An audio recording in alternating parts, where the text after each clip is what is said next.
Make sure you start all your bolts before tightening any of them down.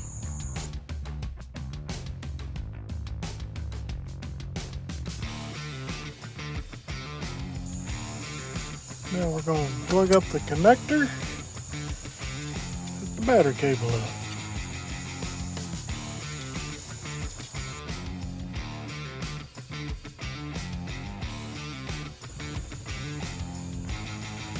Now you want to make sure your belt's lined up. Put the belt back on. Alright, all the belt's lined up perfect, so we can throw a battery in this thing and fire it up. So this thing lost its mind. I had to leave the key turned on for about 10 minutes, and I guess the security figured itself out. But it looks like we're charging now. That's an elevated RPM. Now we only have the fuel gauge ticking, which might be a sending unit issue.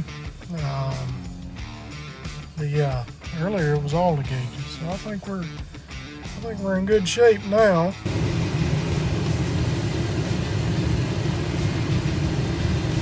So I'm gonna let this thing sit a couple days and see if the battery stays charged up, and we'll kind of go from there. But I'll be sure to have an update for y'all soon. Thank you.